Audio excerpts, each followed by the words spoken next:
Welcome to the John Singleton Mosby's Camp's ceremony remembering Mosby's men 160 years ago and today, literally on today's date. Mosby's Rangers that had been captured were dragged through the right past where you're seated to various spots in town to be executed. Today we have with us Don Hakenson, who is the author of many books, but there is one in the gift shop of the museum, autographed copies of Mosby's vignettes written by Don and Greg Dudding. We apologize for the close quarters here, and if it gets a little warm, the air conditioners are on, so hopefully they can keep up with all the heat. But the forecast said it was supposed to be raining, so it may or may not, you never know.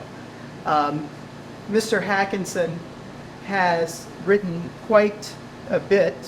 He is the past president of the Stuart Mosby Historical Society and is a descendant of Richard Anderson, one of the men who was hanged.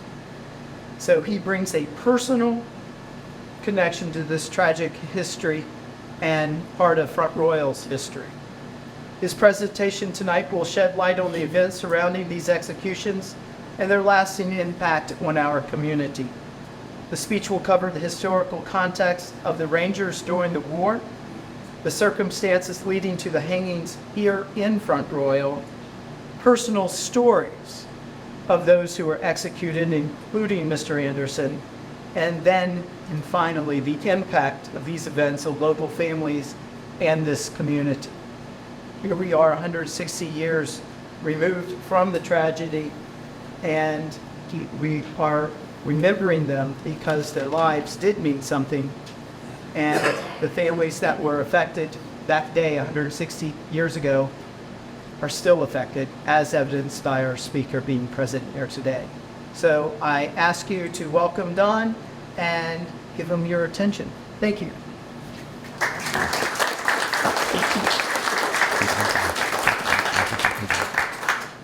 I want to thank the John Singleton Mosby Camp, son of Confederate veterans, for inviting me to speak here today.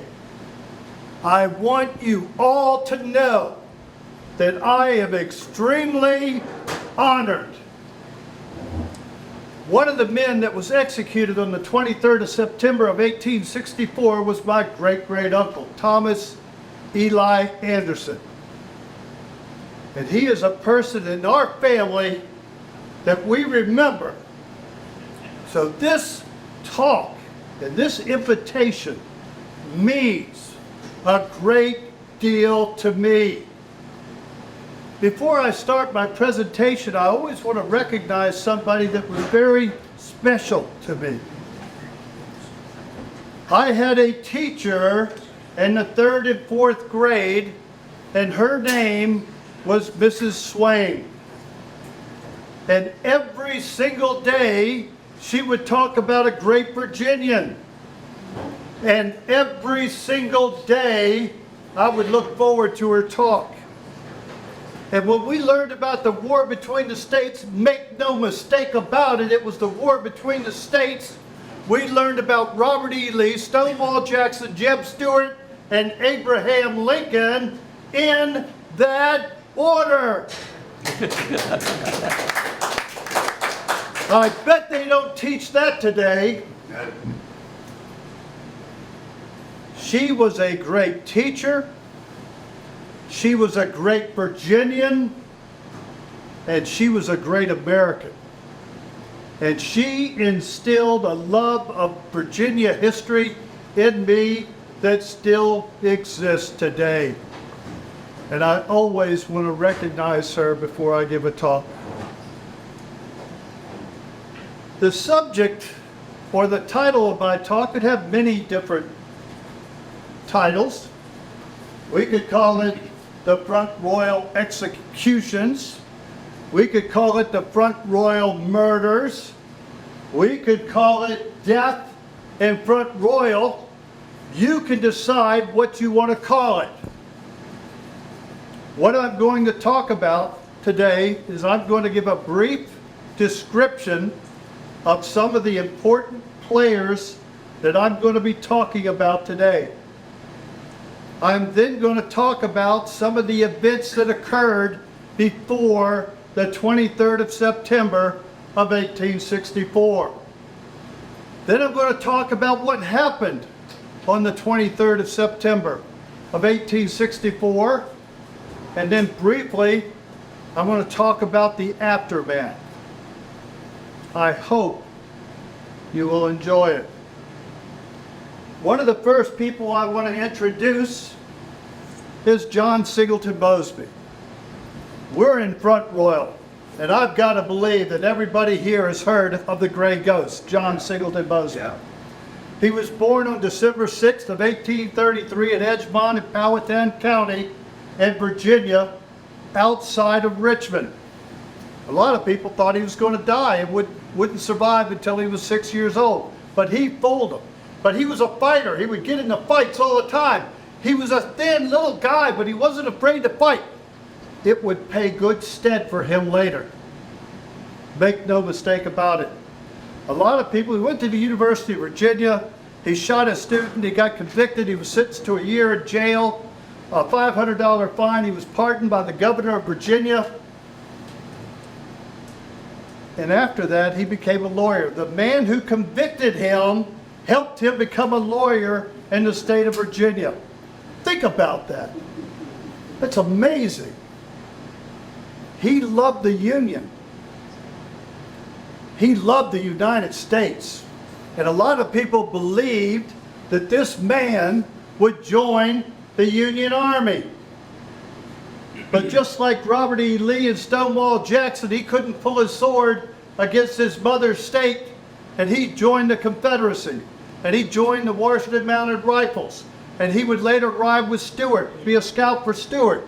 And then he would form the 43rd Battalion of Virginia Cavalry, and he would become a legend.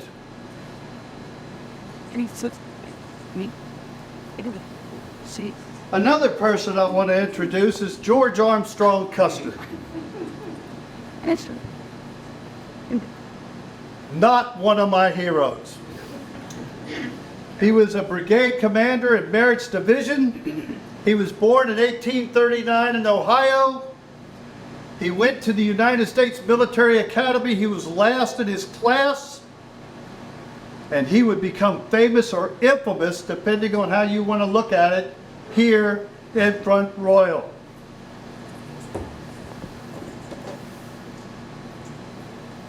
Another person that I'm going to talk about is William Henry Chapman. He was born April the 17th, 1840 in Madison County, Virginia. He attended the University of Virginia. He would transfer into Mosby's Rangers, and he would go on to become a lieutenant colonel in the 43rd Battalion of Virginia Cavalry and would be the second highest ranking officer in that command.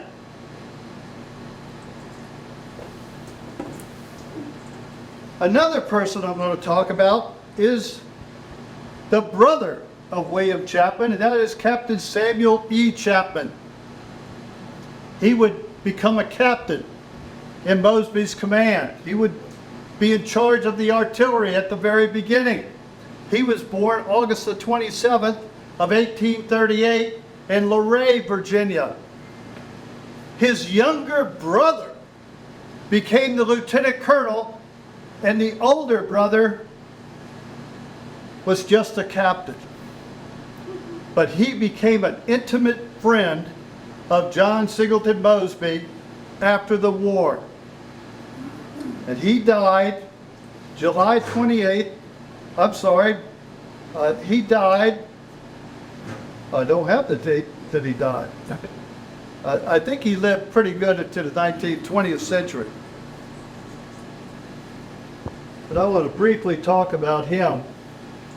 The last man I want to talk about is Adolphus. His nickname was Dolly Richards. And he would give a speech here on the 23rd of September of 1899. He was the third highest ranking officer in Mosby's command. These are very brief descriptions of these men. All of them are very honorable. The majority of them are Virginians. I want to talk about what happened prior to the 23rd of September of 1864.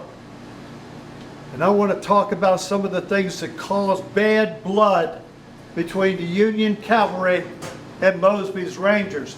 And one of the first incidents that I want to talk about, I see a picture here, it's called Fire in the Valley.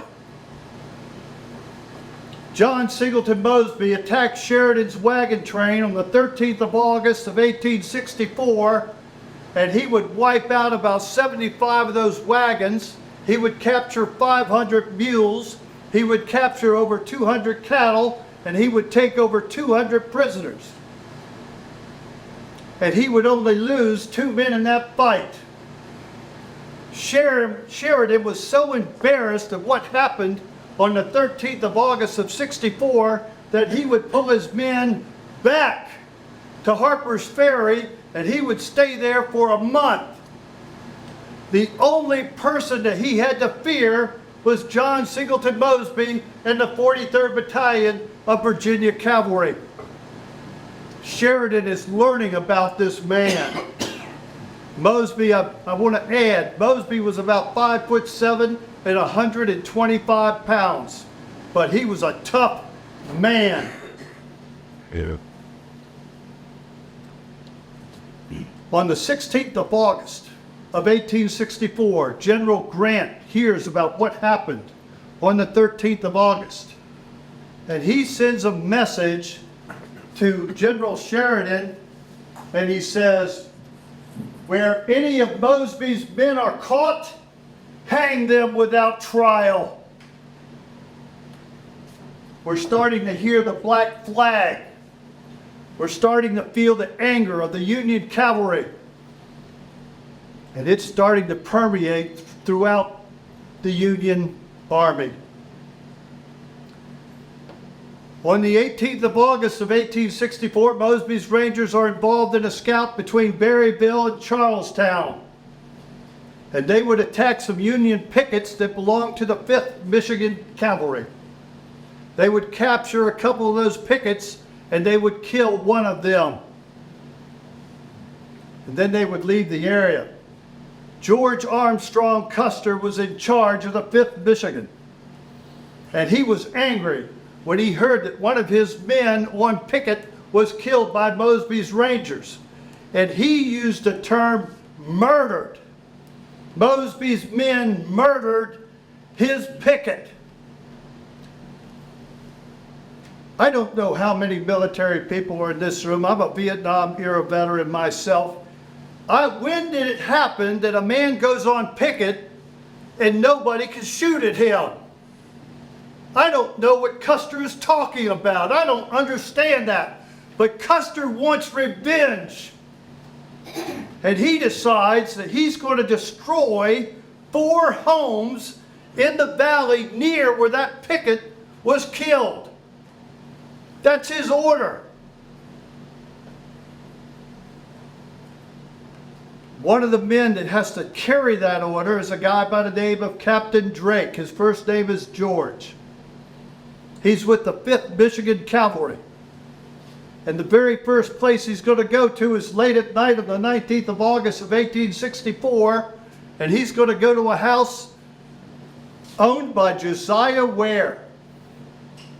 And he's going to force the women and children out of that house. And he's going to burn that house when they are pleading, "Let us go in and save some of our stuff." He says no. They go to the next house, Province McCormick's house. They pull the people out of that house, and who are children and civilians and women, and they burn that house down. Make no mistake about it. They have declared war on women and children. They go to the next house. It's Mrs. Sauer's house. And they would take the women and children out of that house, and they would burn that house down. And now they go to the fourth house that was owned by a Colonel Morgan. And they start hitting in that direction. And they get there about 1 o'clock in the afternoon on the 20th of August of 1864. But unbeknownst to Drake, William Chapman and companies C, D, and E are coming after them. And they have made their way to Josiah Ware's house. And they actually put out the fire. And they're listening to these women and to these children crying. And they're getting angry. And their blood is starting to boil. They then make it over to Province McCormick's house, and they see the women crying and the children who've lost their home. And now William Chapman and his men are starting to talk about the black flag. And they're starting to call them house burners. And for the first time, they're starting to use the term no quarter. They make it to Mrs. Sowers, the same thing. The same as the first three houses. And now they're on their way to Colonel Morgan's house. They have just finished burning Colonel Morgan's house when Captain Chapman arrives. And this guy, Drake, he sees Chapman and his Rangers, and what do you think he does? Does anybody want to guess? What do you think Drake does when he sees the Rangers? What? Did you say run? No, he doesn't run. He thinks he's a fighter. He forms line of battle. And he says, bring him on. And what do you think William Chapman does? Attack. He attacks. He charges. And they're about 40 yards away when the 5th Michigan fire a volley. And what do you think happens in that volley? Does anybody want to guess? It doesn't go off. It does go off. What did you say? Good, it hits the wrong group. It causes no effect whatsoever. And now William Chapman and his men are inside the lines of the 5th Michigan, and they are shooting indiscriminately at every man they can see. And they are yelling, no quarter, no quarter, no quarter.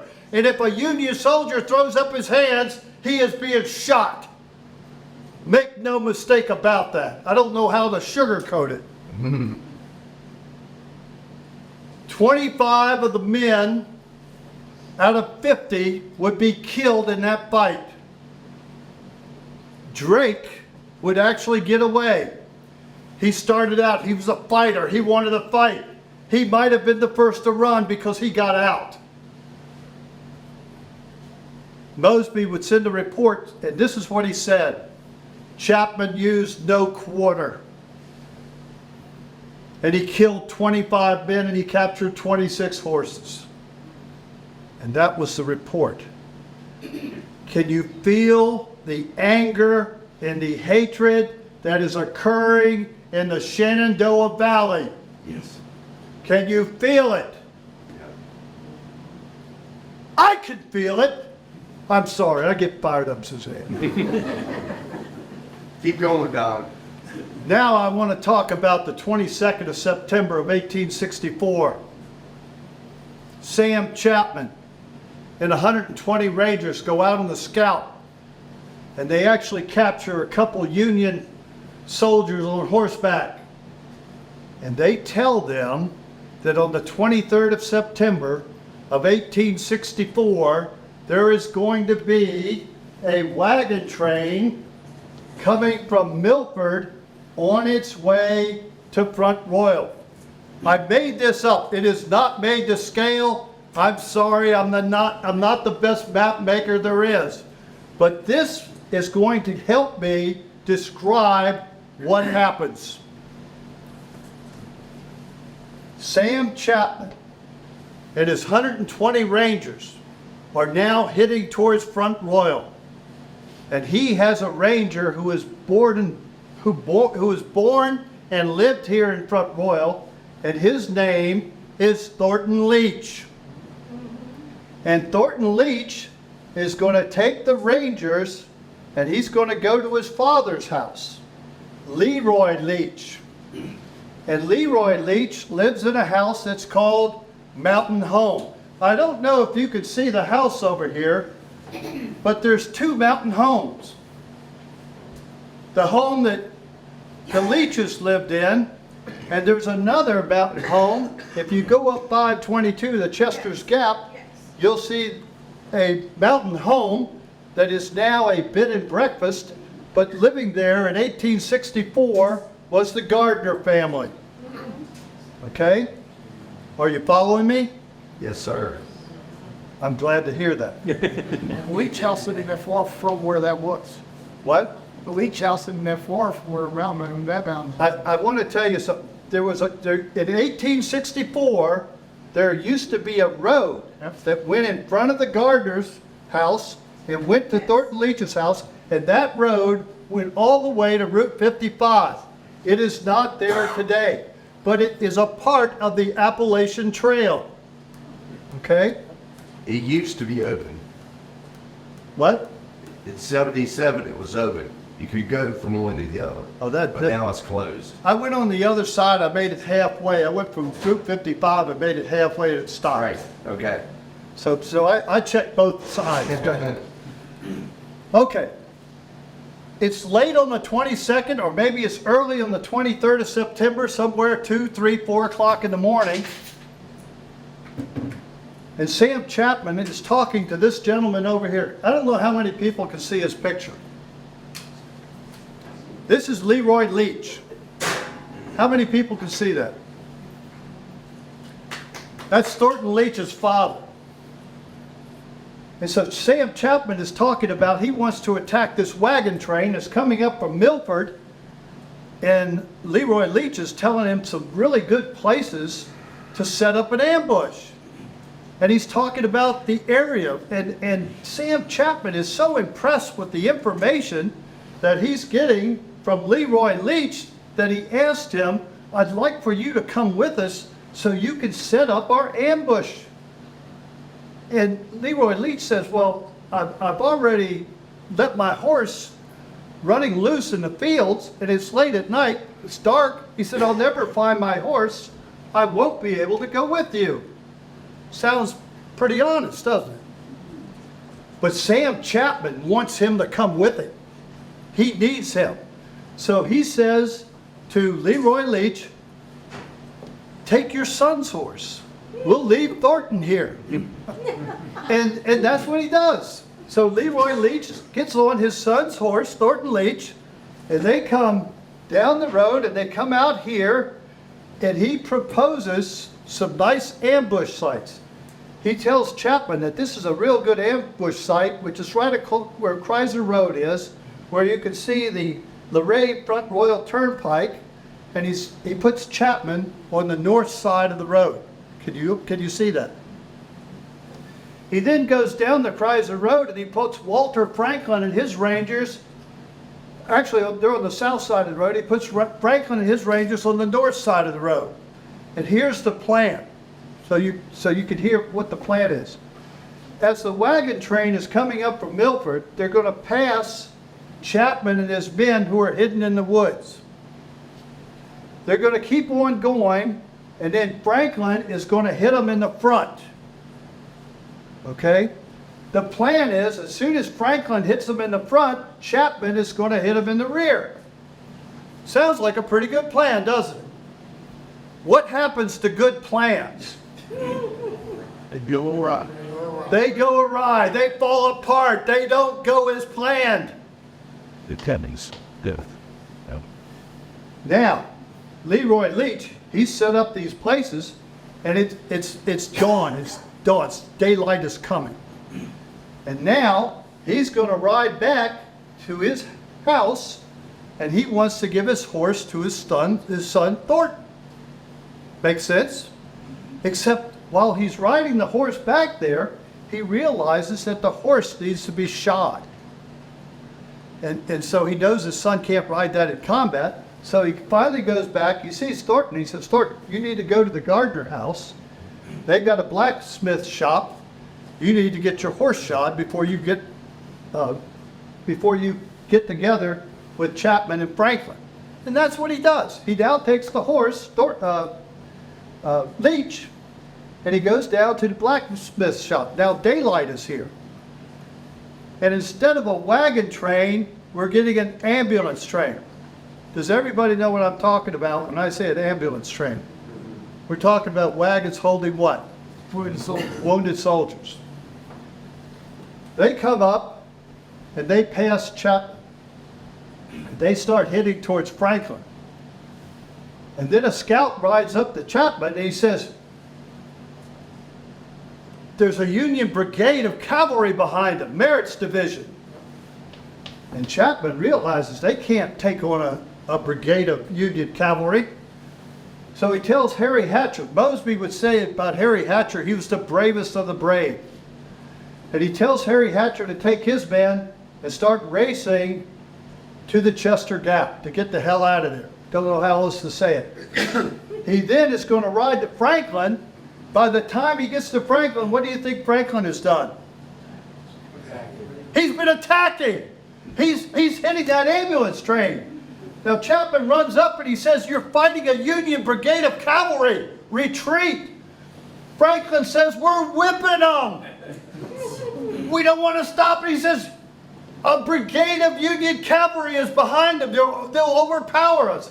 Finally, Franklin realizes what he's saying, and now Franklin starts heading to the gap with Chapman with him. Who do you think is following them? Union Brigade. The Union Brigade. They want to get these guys. They're chasing them. Now, on the 22nd of September, a guy by the name of Charles McMasters, who had just been commissioned just a few days prior, he's over in this area and he hears this gunfire, and so he starts racing to the Chester Gap. And what do you think he does when he gets there? Does anybody want to guess? Anyone know? He's wounded. He sets up a roadblock first. Yes. He's going to stop them. That's what he wants to do. Him and his 25 men. Now here comes Franklin, Chapman, and everybody is racing towards it, being chased by Union cavalry, and they see this guy in the road on the horse, and they immediately kill his horse. And now McMasters is on the road, and he takes a bullet, and he falls on the ground. He ends up taking 6 or 7 bullets. And Chapman and Franklin and Hatcher, they all make it past here. What's really funny, they're racing to that road that doesn't exist anymore. I'm going to call it the Mountain Road. I have no idea what it was called. And they run into who? Thornton Leach. His horse has been shot, so he's now in with the group that's running. And I'm going to say it was a fast skedaddle. Sometimes you'll hear double skedaddle. I think it was a triple skedaddle. They are getting the hell out of there. Pardon my language. Now, the Union cavalry that has been chasing them, they stopped to see how McMasters is doing. And McMasters is wounded. Suzanne knows this story probably better than I do. And they interview him, and he said, I surrendered, and they shot me anyway. And he's close to dying. He is mortally wounded. He would die a couple weeks later. But he tells these Union troopers that he surrendered and they shot me anyway. And what do you think those Union cavalrymen are thinking at that moment? What do you want to guess? No port. Revenge. Revenge. They want revenge. Mosby's men cut down a Union officer who had surrendered, and they want revenge, and they're going to capture some men. One of the things that's really good is there's really no sequence of events, but if you look at this diagram, there is a sequence. And the very first man they capture is my great-great-uncle, Thomas Anderson. Thomas Anderson lived in Martin. About 25 or 26 years ago, that house is still there. And it came up for sale. And I went out there to look at it. It had 14 acres of land, a house in very poor condition for $170,000. I wish I had the money. Unfortunately, I didn't have the money at that time, but today's prices, that would have been really cheap. I couldn't afford the house, and I'm not a carpenter. They needed somebody to really fix that house, and they sold the house, and the person that bought it was a carpenter, and he saved the house. That house is still there in Markham. I didn't buy the house. It's one of my big regrets. He was a farmer. He was 31 years old. He had 3 children. His wife was pregnant. They take him down, I'm going to call it Chrysler's Bottom. They take him under an elm tree and they shoot him down. And his wife would have their 4th child after he was killed. In our family, that's a terrible story. And I wanted to say that to you tonight. Make no mistake about it. But they captured a few more Rangers. And these Union cavalrymen still have the blood on their hands and they want revenge. And they would take David Jones and a guy by the name of Lucian Love. David Jones is probably anywhere from 19 to 20 years old. Lucian Love is probably 18 or 19. I believe he's 18 years old. And they take him into the back of the Methodist church into the graveyard. Unfortunately, the graveyard is no longer there. Okay? But they put him back behind the church. They get a firing squad and they kill these 2 men. Happened right here at Front Royal. But it's not over. Right here, this is a Civil War trails marker that used to be over near the site where the hangings occurred. And they took it down in 2020. I had a copy made of it. I didn't like the idea they took it down. So this is what it used to look like. But it says the story. One of the men executed was a 17-year-old Henry Rhodes. And supposedly they tied him in between 2 horses. They rode him down Chester Street in front of his mother's house, who was a widow, and she comes out there pleading for his life. And all they did was take out a saber and they pushed her away. That's a true story except for one minor fact. He was not 17 years old. He had served in the Front Royal Reserves and he was anywhere from 19 to 20 years old. The story of 17 and so young was not correct. But they still took him up to the Rose Hill house, which is still there today. The Richardson family was living there. One story is they shot him down at the bottom of the hill at the Rose Hill Manor House. The other story is they shot him across the road in the field. One story said, we're going to let you get away if you start running. And supposedly he started running and they shot him down while he was running away. There's different stories. But he is killed. And supposedly the Union troopers took his body, put it in a wheelbarrow, brought it down to Chester Street, and threw his body on the porch at his mother's house. I wanted you to hear that. There were 2 more men that were captured here in Front Royal. One of them was William Thomas Overby. He had served in a Georgia unit. There's no documentation that he ever joined the Rangers. He is captured. And they captured this guy that they believed at the time his last name was Carter. We don't even know if that's really his last name. Nobody could figure out his first name, but he became Carter. He might be Jones, he might be Thompson, we don't know. But up on that marker out there in the cemetery, there's Carter with no first name. Carter is visibly shaken and trembling when he is captured. Overby is described as tall, a knightly Georgian with black wavy hair, and he is defiant. But the commander, who is in charge of executing these two men, they go up to both of them and they say, if you tell us the location where Mosby is staying or where some of Mosby's men are staying, we'll let you live. What do you think they said? They said no. Even though Carter was trembling and scared and crying, they both said no.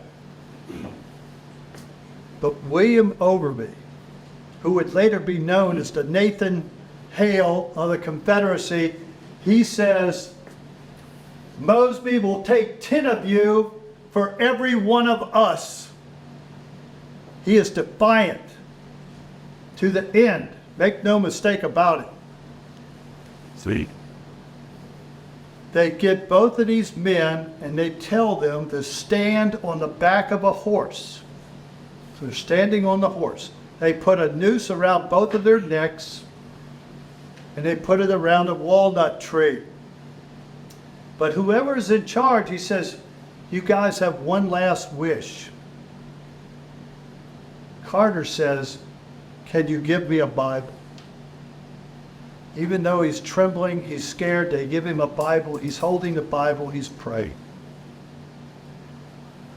They asked Overby if he wants anything, and he is just defiantly looking at his executioners, standing on that horse. And finally, they would hit the horses, and both of those two men would be hanged right out anywhere from a half mile to 3/4 of a mile outside of Front Royal, right up the street here, and they are hanged. I hope I'm not sounding so gruesome. They let them hang till the next day. But before the Union troops left, they wrote a placard. And I want to read what they put on that placard on both of their bodies. The italic.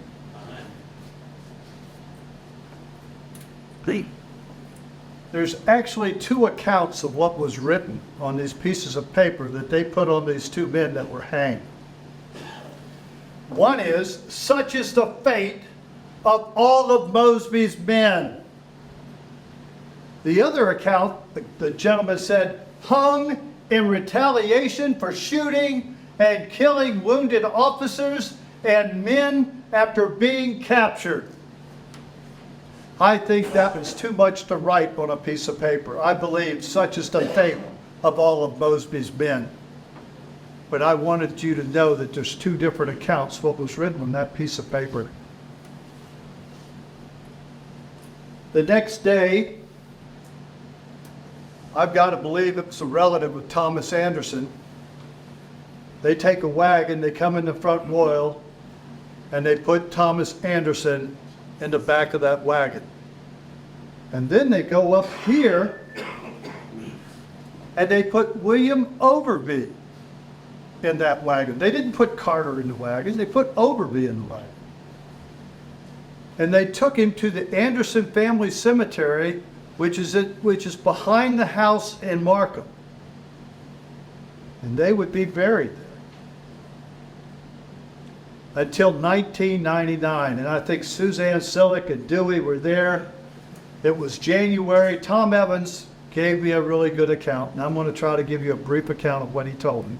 And you two can correct me if I'm wrong. It's freezing cold. They're trying to find the body of William Overby. And they're digging where they thought he was buried, and what do you think they find? Anybody want to guess? Nothing. They didn't find anything. So they keep looking in other areas. And finally, one of the guys digs up a root, and he goes, We found his body, a part of his body, and everybody runs over and looks at the root. And they said, that's all that's left of Overby. And they had a $10,000 coffin. And they put that root in that coffin, and they got 4 or 5 shovels of dirt, and they put it in that coffin. They closed that coffin, declared victory, and off to Georgia they went. You can't make this up. That's exactly what happened. William Overby is still buried in the Anderson Cemetery today. Yes. Yes. I wanted to tell that story. I get fired up every time I tell it.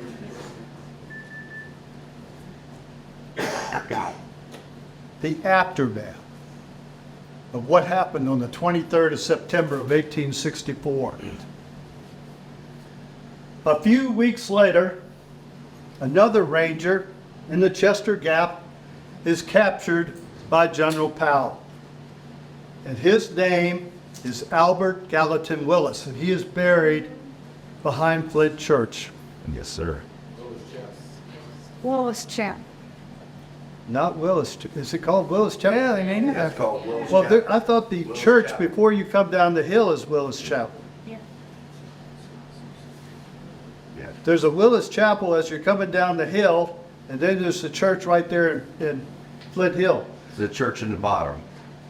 In the bottom. But nevertheless, we'll straighten that out later. Now, there is 7 men that have been executed by the Union cavalry within a 2-week period. Mosby was not with his unit when that happened. And when Mosby came back to his unit after being wounded, they told him what happened. And Mosby decided what? Does anybody want to guess? He wanted retaliation. 3 of his men were hanged. 4 men were shot. But you know what he does? He sends a communication to the Confederate government through the chain of command that goes all the way up to Robert E. Lee, the Secretary of War, and President Jefferson Davis. And he says, I want to retaliate for the murders of my men. And they approve it. He went through his chain of command, told them what he wanted to do, and they approved it. In November, 7 men are finally identified. Everybody always wants to talk about the drummer boy. There was a drummer boy that was going to be one of them. They switched and put another man in. But they took these 7 men out to Berryville, and they hanged 3 of them because 3 of Mosby's men were hanged. And they were going to shoot the other 4. I can assure you, either 3 or almost all 4 of those men survived and were not killed. And when they told Mosby that those 4 men probably survived, Mosby said, I don't care. They'll tell everybody what happened. He was a smart man. He wanted to scare people, and that would be a good way of scaring them. They were going to hang 3 and shoot 4. It didn't bother Mosby at all when he found out 4 got away, because he really didn't want to do it. But he had to. I'm sorry if I'm a little loud. After all of this was done, Mosby then sent a letter to Sheridan, and I'm not going to go through the whole letter, but basically in the letter that he sent to General Sheridan, he said, I've always treated Union prisoners with the greatest degree of gentleness, or something to that effect. And he said, I want this barbarity to end. And it did. That was the end of the killings in the Shenandoah Valley. This is a story that should never be forgotten. The people who lived in Front Royal will never forget the 23rd of September of 1864. And Mosby's men after the war would never forget what happened on the 23rd of September of 1864. And they decided they wanted to do something, so these men would not be forgotten. So what they did is they went to the walnut tree and they cut pieces of the walnut tree and sold them to hopefully pay for a monument to honor the 6 men killed in Front Royal and the 1 man hanged in the Chester Gap. And on the 23rd of September of 1899, they had a big celebration for this monument. It's hard for me to say celebration. I'll say anniversary. Celebration doesn't seem like to me.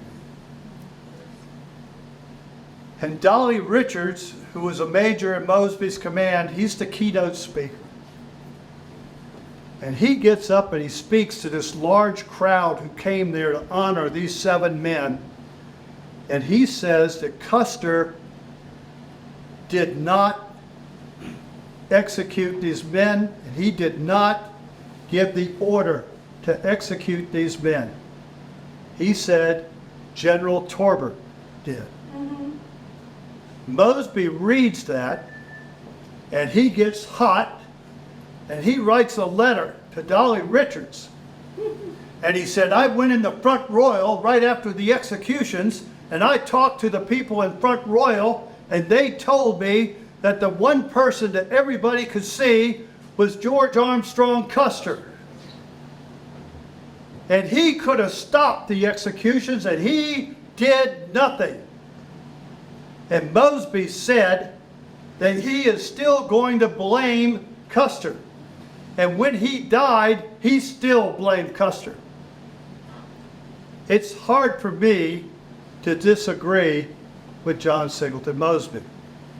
And I want everybody in this room, I agree with that talk that he made.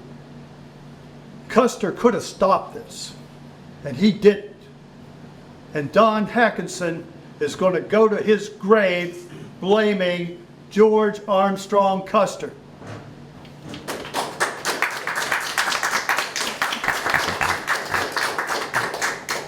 Every time I ever see a picture of General Custer, I think of a house burner, and I think of a man who should have died in Front Royal.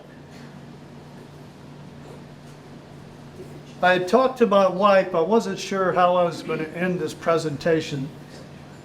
I don't think I can go any further. Thank you very much. I hope you enjoyed it.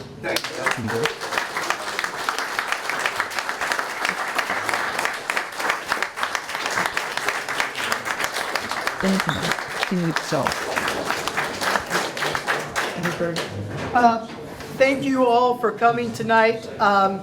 The Mosby camp has an upcoming big dinner. It's our annual Lee Jackson dinner honoring General Lee's birthday of January 19 and Thomas Jonathan Jackson's birthday of January 21st. Our speaker in January, the event's going to be January 18th at Blue Ridge Shadows Country Club. The speaker this year is going to be Miss Teresa Roan. Miss Roan comes to us from Richmond, Virginia. She earned her Bachelor's of Arts degree in history from VCU and worked 8 years in the Richmond Public Library, followed by 15 years at the Valentine Museum's library, and was the state archivist for the Museum of the Confederacy, and is a member of the Richmond Historic Foundation, and was archivist at the UDC. She gained national notoriety when she, as a black woman, joined the United Daughters of the Confederacy. She's actually spoken in Front Royal on May 23rd ceremony up at Soldier Circle before. And she's all over the internet and YouTube. One of the more interesting speeches I found, or conversations she had, was with John Reed of the Richmond Morning Show, and she was being interviewed about the removal of Lee's name from Arlington House in the Arlington National Cemetery. If you would like to receive more information on that or any other information on John S. Mosby Camp, we have a sheet where you can put your details. We'll be glad to add you to our email list. so you know about upcoming speeches or other events that we're having. And if you're interested in membership, you can also check yes, and we'll send you that information. Okay. Again, thank you for coming to remember what happened in this place 160 years ago. And Don has something else you'd like to I just wanted to say that I brought some books in here. I did the Mosby bus tours for 23 years. I finally turned them over to really smart young people. I do have books for sale. I sell books. Mosby's Combat Operations in Fairfax County, Loudoun County, Fauquier County, and Prince William. If anybody would like to have a copy, I'd be honored to sign it to you. But again, thank you for having me tonight. Thanks, Barry.